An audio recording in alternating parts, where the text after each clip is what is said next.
Everyone, welcome to V S tuition classes.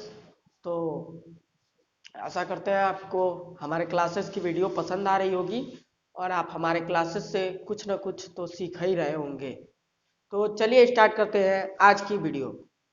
Student, आज के class में हम लोग सीखेंगे क्लास 11th का समुच्चय पाठ, सेट्स, जिसका इंग्लिश मतलब होता है सेट्स। तो चलिए स्टार्ट करते हैं इस वीडियो को। सेट्स का मतलब होता है बच्चों समुच्चय। क्लास 11th का पहला चैप्टर है।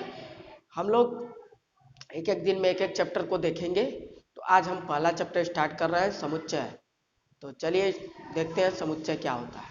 समुच्चय क्या होता है, सबसे पहले समुच्चय को समझिए। समुच्चय समुच्चय वस्तुओं का सुपरिभाषित संग्रह होता है। जैसे कि आप किताब में भी कुछ परिभाषाओं को देख सकते हैं। वस्तुओं के सुपरिभाषित संग्रह को समुच्चय कहते हैं। तो मैं यहाँ उसकी समुच्चय की परिभाषा लिख दे रहा हूँ। कई लोग पूछ भी देते हैं, तो आप बता सकते हैं। क्या बताएंगे? वस्तुओं की सुपरिभाषित संग्रह को वस्तुओं की सुपरिभाषित संग्रह को समुच्चय कहते हैं।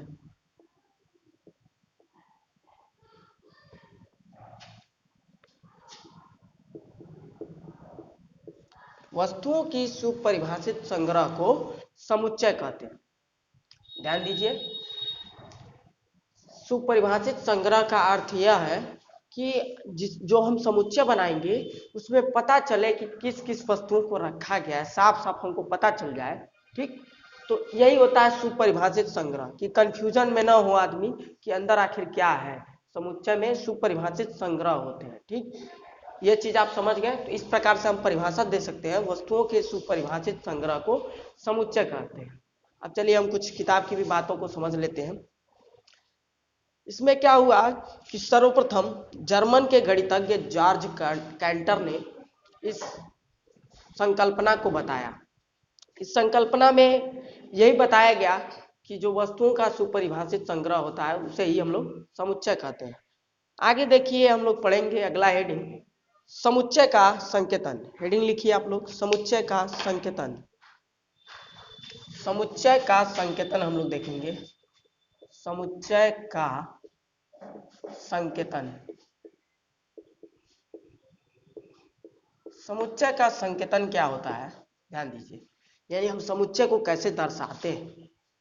समुच्चय को दर्शाने के लिए हम लोग अंग्रेजी के बड़े अक्षरों का इस्तेमाल करते हैं। जैसे मान लिए हमने लिख दिया n इज इक्वल टू लिख दिया, और जो समुच्चय में अक्षरों को या जो भी चीज़ों को हम दर्शाएंगे उसको मझोला कोष्ठक के अंदर लिखते हैं। ये हमारा मझोला कोष्ठक है। तो हम इसके अंदर मान लीजिए हम लिख देते हैं 1 2 3 4 डॉट डॉट डॉट। ठीक, तो यहाँ से ध्यान दीजिए, यहाँ हमने लिखा n बराबर समुच्चय 1 2 3 डॉट डॉट डॉट और फिर क्लोज कर दिया हमने मझला कोष्ठक। तो समुच्चय को हम लोग इस प्रकार से लिखते हैं। ये हमारा n जो है यहाँ पर समुच्चय है। n जो है यहाँ पर जो अभी n लिखा गया है वो प्राकृतिक संख्याओं का समुच्चय है। अगर हम लोगों में क्वेश्चन आ जाए, एग्जाम्पल के तौर पे मैं आपको बता रहा हूँ, प्राकृतिक संख्याओं का समुच्चय, प्राकृतिक संख्याओं का समुच्चय, प्राकृतिक संख्याओं का समुच्चय। तो हम लोग उसको n से प्रदर्शित करते हैं और मझोला कोष्ठक के अंदर 1 2 3 4 ऐसे डॉट डॉट करके लिख देते हैं। इसी तरह से बताया जा रहा है आपको कोई भी समुच्चय लिखना हो तो उसके लिए हम लोग बड़े अक्षर का यानी कैपिटल लेटर का प्रयोग करेंगे और मझले कोष्ठक के अंदर समुच्चय को लिखेंगे। अब हम दूसरी बात कर लेते हैं। इसमें ध्यान दीजिए, इसमें जो आपको वैल्यू दिया गया है, वैल्यू यहाँ से जो दिया गया है, जैसे मान लीजिए 2 n के अंदर है, n समुच्चय के अंदर 2 है, तो हम इसको कैसे प्रदर्शित करेंगे। प्रदर्शित करने का तरीका ये है, 2 इज एलिमेंट ऑफ n। ये जो मैंने अभी लिखा ई टाइप का साइन मैंने बनाया, यहाँ पे चिन्ह बनाया ई टाइप का, इसी को हम लोग कहते हैं एलिमेंट ऑफ। क्या कहते हैं? Element of. तो अभी हम लोग जान रहे हैं 2 इज एलिमेंट ऑफ n, यानी कि 2 इसका अवयव है। 2 n का क्या है? अवयव है। इसको हमने लिखा 2 इज एलिमेंट ऑफ n। समझ गए आप? इसी प्रकार से आप लिख सकते हैं अगर इसमें कुछ ऐसी संख्या हो जो नहीं है, जैसे मान लीजिए हमारे पास कोई समुच्चय b है, इसमें ध्यान दीजिए 2 4 6 है, ठीक। तो अगर मान लीजिए हमको कहना है कि इसमें 4 है, 4 है कहना है, इसमें अवयव 4 है, तो हमको कहना है तो क्या कहेंगे 4 इज एलिमेंट ऑफ बी, ये बात हम कह देंगे। लेकिन यहाँ पर ध्यान दीजिए 7 है, 5 है, नहीं है, तब हम क्या लिख देंगे 5 इज नॉट, ये जो मैं साइन बना रहा हूं बीच में इसी को मैं कट कर दूंगा, 5 is not element of B, यानी कि 5 इस बी समुच्चय का अवयव नहीं है। समझ गए? ध्यान दीजिए 5 जो है 5 is not element of B, यानी बी के अंदर 5 नहीं है। समझ गए? इसी को हम लोग कहते हैं 5 is not element of B. अब आगे हम कुछ सीधे को समझ लेते हैं। जैसे दिया हुआ है समुच्चय का निरूपण, समुच्चय का निरूपण हम कैसे करेंगे ये भी समझ लीजिए। समुच्चय के निरूपण की 2 विधियां होती हैं, समुच्चय के निरूपण की 2 विधियां होती हैं, तो चलिए फटाक से हम उन्हें देख लेते हैं। तो अभी हमारे पास समुच्चय के निरूपण की 2 विधियां हैं। पहली विधि है सारणीय विधि या रोस्टर विधि, और दूसरी विधि है गुण विधि या नियम विधि। तो इन दोनों को आप ध्यान से समझिए। तो इस विधि में क्या होता है, सारणीय विधि या रोस्टर विधि, पहली विधि जो है, इस विधि में क्या होता है, हम केवल अवयवों को दर्शाते हैं, समुच्चय के अवयवों को। जैसे हमारे पास एग्जाम्पल आ जाए कि समधन पूर्णांकों का समुच्चय है, समधन पूर्णांकों का समुच्चय, समधन पूर्णांक का समुच्चय आ जाए हमारे पास, तो हम क्या कर देंगे, लिख देंगे समधन पूर्णांकों का समुच्चय। मान लिया हमने क्या ए, समुच्चय ए मान लिया, तो उसको हम क्या लिख सकते हैं मझोला कोष्ठक के अंदर 2 4 6 dot dot dot dot dot, और ये मझोला कोष्ठक बंद।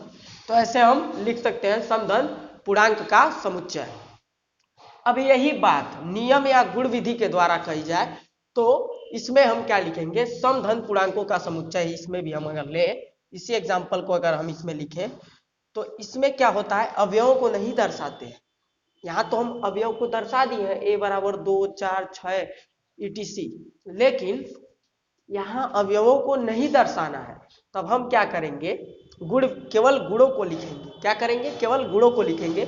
जैसे इसी एग्जाम्पल को अगर हम ले लें तो यहाँ पर हम इसके लिए क्या लिखेंगे, x such that x is equal to 2n, मझले कोष्ठक के अंदर लिखेंगे x such that x is equal to 2n, जहां स्मॉल n क्या है, स्मॉल n नेचुरल नंबर है। नेचुरल नंबर आप जानते ही होंगे क्या होता है, हिंदी में हम लोग बोल दें तो प्राकृतिक संख्या। क्या होता है, प्राकृतिक संख्या, जिसमें जीरो सम्मिलित नहीं होता है, 1 2 3 4 डॉट डॉट डॉट इनफाइनाइट तक, ठीक। तो यहाँ पर x such that x is equal to 2n, जहाँ n नेचुरल नंबर प्राकृतिक संख्या है।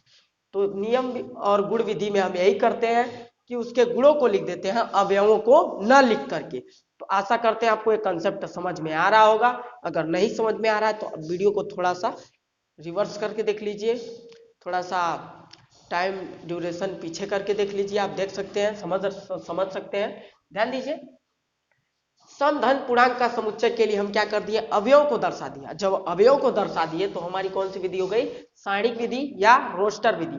तो क्वेश्चन आता है कि समधन पूर्णांकों की संख्या का समुच्चय है तो उसको रोस्टर विधि में लिखिए। तो आप रोस्टर विधि में लिखने को आएगा तो आप कैसे लिखेंगे, ऐसे लिखेंगे a इज इक्वल टू मझोला कोष्ठक बनाएंगे 2 4 6 डॉट डॉट डॉट करके मझोला कोष्ठक बंद कर देंगे, ऐसे लगाएंगे। अगर आ जाए नियम विधि या गुण विधि लिखिए, तब हम लिखेंगे मझोला कोष्ठक x सच डैट, ये डबल डॉट का मतलब होता है, डबल डॉट जो मैं लगाया हूं इसका मतलब होता है such that, x such that x is equal to 2n, जहां n क्या है, नेचुरल नंबर प्राकृतिक संख्या है। तो आशा करते हैं आपको ये सारणिक विधि और नियम विधि समझ में आया होगा। तो चलिए अब आगे चलते हैं, क्या हेडिंग है देख लेते हैं। अभी तो कुछ आगे हेडिंग है नहीं, तो आप 1.1 यहाँ तक लगा सकते हैं। किताब में आप देखिए यहीं तक आपका दिया हुआ है। अब आप 1.1 सरलता से लगा सकते हैं। तो अगर आपने 1.1 नहीं लगाया है तो लगाइएगा, और अगर आप इन क्वेश्चंस के वीडियो चाहते हैं तो कमेंट में ज़रूर लिखिएगा, हम आपको अगले वीडियो में बताएंगे। तब तक के लिए देखते रहिए हमारा चैनल, और अगर आप चैनल पे नए हैं तो चैनल को सब्सक्राइब कर लीजिए। और हमारे कोचिंग टीम से, VS ट्यूशन क्लासेस टीम से हम सुंदर सर ने डिफ्रेंशिएशन का वीडियो आपके लिए यूट्यूब चैनल पर अपलोड कराया था, तो आपने उन्हें देखा होगा। वो भी काफ़ी अच्छे मैथ्स के टीचर हैं, तो आपको उनकी वीडियो पसंद आई होगी। तो अगर आप लाइव या ऑफलाइन कोचिंग करना चाहते हैं तो यहाँ आपको कुछ नंबर्स दिखाई दे रहे होंगे, आप यहाँ कॉल कर सकते हैं और ऑनलाइन कोचिंग ले सकते हैं। ओके स्टूडेंट, और हमारे यहाँ बहुत मिनिमम कॉस्ट में कोचिंग दी जाती है, और हमारा इंस्टीट्यूट जो है कैप्टेनगंज कुशीनगर में स्थित है, वार्ड नंबर 13 में, और हमारा पिन कोड है 274301 274301। यहाँ पे डिस्प्लेड हो रहा होगा। तो हमारा फुल एड्रेस है, आप हमारे इंस्टीट्यूशन में भी आके पढ़ सकते हैं, और यहाँ पे जो क्लासेस चलती हैं उनकी यूट्यूब पर अपलोडेड वीडियो भी आपको मिलेंगी। तो thanks for watching, bye bye bye.